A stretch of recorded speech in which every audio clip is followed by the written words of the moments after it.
بسم اللہ الرحمن الرحیم۔ السلام علیکم دوستو، تاریخ کی کتابیں گواہ ہیں کہ کچھ قومیں ایسی گزری ہیں جن پر اللہ نے بے شمار احسانات کیے، جنہیں عزت بھی ملی، طاقت بھی، اور ہدایت کے لیے سب سے زیادہ انبیاء کرام بھیجے گئے۔ مگر افسوس، یہی قوم جب آزمائش میں پڑی تو بار بار گمراہی کا راستہ اختیار کرتی رہی۔ دوستو، آج ہم جس واقعے پر بات کرنے جا رہے ہیں وہ صرف ایک تاریخی واقعہ نہیں بلکہ ایمان، فتنہ اور انسان کے نفس کی ایک زندہ مثال ہے۔ یہ کہانی ہے بنی اسرائیل کی اور سامری کی اس فتنے کی جس نے ایک پوری قوم کو شرک میں مبتلا کر دیا۔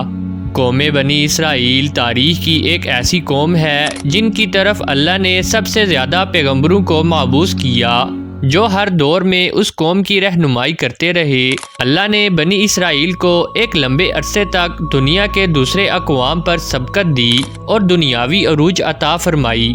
بنی اسرائیل کو بے شمار نعمتوں سے بھی نوازا گیا اور مقدس یہودیوں نے اپنی طرف بھیجے گئے بے شمار نبیوں کو قتل کیا، اللہ کے حکم کی پامالی کی اور ہر دور میں شرک میں مبتلا ہو گئے۔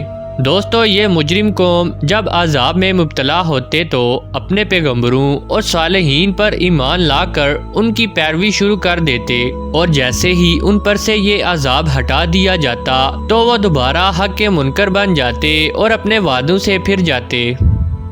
دوستو، قرآن مجید میں بنی اسرائیل کی سرکشی اور نافرمانی کے متعلق بہت سارے واقعات کا ذکر موجود ہے، جن میں ایک قابل ذکر واقعہ سامری جادوگر کا واقعہ ہے، جس نے بنی اسرائیل کو بہکا کر انہیں ایک بچڑے کی پوجا میں لگا دیا تھا۔ روایتوں کے مطابق سامری کا اصل نام موسیٰ ابن ظفر تھا۔ سامری جس سال پیدا ہوا تھا اس سال فرعون نے تمام اسرائیلی بچوں کو قتل کرنے کا حکم جاری کیا تھا۔ جب سامری کی ماں کو یہ خطرہ محسوس ہوا کہ فرعون کے سپاہی اس کے بچے کو قتل کر دیں گے تو اس نے اپنے بچے کو دور جنگل کے ایک غار میں رکھ دیا اور اوپر سے پتھر بند کر دیے۔ ادھر اللہ نے اپنے فرشتے جبرائیل امین کو اس بچے کی حفاظت اور غذا دینے کے کام پر مامور کر دیا، لہٰذا جبرائیل علیہ السلام اس غار میں آتے اور اپنی انگلی اس بچے کو چٹا دیتے، جس سے دودھ اور شہد جاری ہو جاتا۔ دوستو، اس طرح حضرت جبرائیل علیہ السلام نے اللہ کے حکم سے اس کو اپنی انگلی سے دودھ پلا کر پالا اور اسی غار میں وہ پل کر بڑا ہو گیا۔ اس کا نام بھی موسیٰ تھا اور حضرت موسیٰ علیہ السلام کا نام بھی موسیٰ تھا۔ دوستو، ایک طرف موسیٰ سامری کو جبرائیل علیہ السلام نے پالا تھا تو دوسری طرف حضرت موسیٰ علیہ السلام کی پرورش فرعون کے گھر میں ہوئی تھی، مگر اللہ کی قدرت یہ ہوئی کہ فرعون کے گھر پر پرورش پانے والے موسیٰ علیہ السلام اللہ کے رسول ہوئے اور جبرائیل علیہ السلام کا پالا ہوا بچہ موسیٰ سامری کافر بن گیا۔ دوستو، دراصل جب اللہ رب العزت نے بنی اسرائیل کو فرعون کی غلامی سے نجات دی اور فرعون کو اس کے لشکر سمیت دریائے نیل میں غرق کر دیا تو یہ قوم حضرت موسیٰ علیہ السلام کے ساتھ وادی سینا میں ہجرت کر گئی۔ وہاں اللہ نے حضرت موسیٰ علیہ السلام سے وعدہ کیا کہ انہیں مقدس کتاب تورات عطا کی جائے گی، جو بنی اسرائیل اور بعد کے آنے والے لوگوں کے لیے ہدایت ہوگی۔ حضرت موسیٰ علیہ السلام کو یہ حکم ملا کہ وہ 30 راتوں کے لیے کوہ طور پر قیام کریں، اس کے بعد انہیں تورات دی جائے گی۔ دوستو، لہٰذا حضرت موسیٰ علیہ السلام نے اپنے بھائی ہارون علیہ السلام کو اپنا خلیفہ مقرر کیا اور بنی اسرائیل کو اپنے بھائی کے سپرد کر کے انہیں یہ کام سونپا کہ جب تک آپ کوہ طور سے واپس نہ لوٹیں گے وہ اس قوم کے مسائل دیکھیں گے اور ان کا انتظام سنبھالیں گے۔ دوستو، حضرت موسیٰ علیہ السلام کوہ طور پر چلے گئے، جہاں آپ پورے 1 ماہ روزے اور عبادت میں مشغول رہے۔ ادھر شیطان مردود کو بنی اسرائیل کو بہکانے کا ایک سنہری موقع مل گیا، لہٰذا سامری نے بنی اسرائیل کو بھٹکانے کا ارادہ کر لیا۔ دوستو، موسیٰ سامری بنی اسرائیل کے ساتھ مصر سے ہجرت کر کے آیا تھا۔ جب حضرت موسیٰ علیہ السلام کو کوہ طور سے واپس آنے میں تاخیر ہو گئی اور 30 دن سے بھی زیادہ ہو گئے تو سامری نے بنی اسرائیل میں یہ افواہ پھیلا دی کہ حضرت موسیٰ علیہ السلام کی موت ہو گئی ہے۔ اس نے بنی اسرائیل سے کہا کہ تم لوگ اپنے سونے چاندی کے زیورات میرے پاس رکھ دو تاکہ آگے سفر میں یہ قیمتی سامان کہیں کھو نہ جائے۔ دوستو چونکہ وہ ایک معزز شخص مانا جاتا تھا، لہٰذا بنی اسرائیل نے تمام سونے چاندی اسے دے دیے۔ اس نے آگ کی ایک بھٹی جلائی اور ان تمام زیورات کو اس بھٹی میں ڈال دیا۔ دیکھتے ہی دیکھتے سونا اور چاندی پگھلنے لگے اور اس بھٹی میں ایک گائے کے بچڑے کی شکل کا مجسمہ نکل آیا۔ سامری کے پاس اس جگہ کی مٹی بھی تھی جس جگہ حضرت جبرائیل علیہ السلام کے گھوڑے نے قدم رکھا تھا۔ دوستو جیسے ہی اس نے وہ مٹی اس بے جان بچڑے میں ڈالی تو وہ گائے کی طرح آواز نکالنے لگا۔ سامری نے بنی اسرائیل سے کہا، موسیٰ تو اپنے خدا کی تلاش میں طور پر گئے ہیں، جبکہ خدا ہمارے پاس تشریف لے آئے ہیں۔ اس نے بچڑے کی طرف اشارہ کر کے کہا کہ یہی خدا ہے۔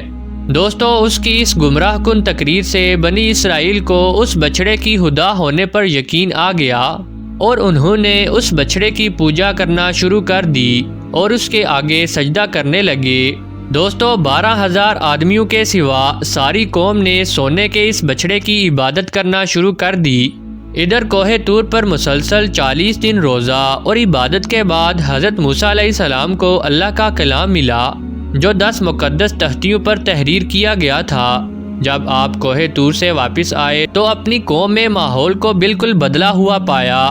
ہر طرف کفر و شرک کی بو آ رہی تھی اور سارے لوگ ایک بچڑے کی پوجا میں مصروف تھے۔ دوستو یہ دیکھ کر حضرت موسیٰ علیہ السلام غضبناک ہو گئے اور آپ پر جلال طاری ہو گیا۔ آپ نے اپنے بھائی حضرت ہارون علیہ السلام کو داڑھی سے پکڑ کر گھسیٹنا شروع کر دیا اور غصے میں فرمایا کہ میں نے تمہیں اس قوم کی ذمہ داری نہ دی تھی، پھر یہ شرک کیسے ہو گیا؟ حضرت ہارون علیہ السلام نے عرض کیا کہ اے میرے بھائی، مجھ پر ملامت نہ کریں، اس قوم نے میری بات نہ مانی اور مجھے کمزور کر دیا۔ میرے لاکھ سمجھانے کے باوجود یہ اس عمل میں پڑ گئے اور مجھے جان سے مارنے کی دھمکیاں دینے لگے۔ جب حضرت موسیٰ علیہ السلام کا جلال کچھ کم ہوا تو آپ نے اللہ سے اپنے بھائی کی بخشش کی دعا فرمائی۔ بنی اسرائیل نے جب موسیٰ علیہ السلام کو دیکھا تو وہ بہت شرمندہ ہوئے اور اپنے اس شرکیہ عمل سے نادام ہونے لگے۔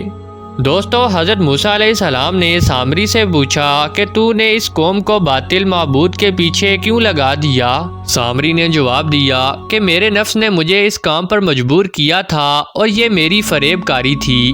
حضرت موسیٰ علیہ السلام نے اس بچڑے کو جلا کر راکھ کر دیا اور اس کے ٹکڑے ٹکڑے کر کے سمندر میں بہا دیے۔ دوستو روایتوں میں آتا ہے کہ موسیٰ علیہ السلام کو حکم دیا گیا کہ آپ 80 آدمیوں کو منتخب کر کے کوہ طور پر لے جائیں اور یہ سب لوگ بچڑا پوجنے والوں کی طرف سے معذرت طلب کریں گے۔ دوستو جب وہ معافی مانگنے لگے تو اللہ کی طرف سے آواز آئی، اے بنی اسرائیل، میں ہی خدا ہوں، میرے سوا کوئی معبود نہیں، میں نے ہی تمہیں فرعون کے ظلم سے نجات دی۔ دوستو اس کے باوجود ان لوگوں نے کہا، اے موسیٰ، ہم ہرگز ایمان نہیں لائیں گے جب تک ہم اللہ کو اپنی آنکھوں سے نہ دیکھ لیں۔ اللہ نے ایک فرشتے کو بھیجا جس کی خوفناک چیز سے ان کے دل پھٹ گئے اور وہ سب مر گئے۔ حضرت موسیٰ علیہ السلام نے دعا کی تو اللہ نے انہیں دوبارہ زندہ کر دیا اور وہ ایمان لے آئے۔ دوستو اللہ کے حکم سے سامری کو بنی اسرائیل سے نکال دیا گیا اور بعض مصفرین کے مطابق وہ ایسی بیماری میں مبتلا ہوا کہ کوئی اس کے قریب بھی نہیں جاتا تھا اور وہ ذلت کی موت مرا۔ پیارے دوستو اگر آپ کو یہ ویڈیو پسند آئی ہو تو ویڈیو کو لائک کریں، چینل کو سبسکرائب کریں اور بیل آئیکن کو ضرور کلک کریں تاکہ مزید آنے والی اچھی ویڈیوز باقاعدگی کے ساتھ آپ تک پہنچ سکیں۔ اپنا اور اپنے پیاروں کا خیال رکھیے گا۔ اللہ حافظ۔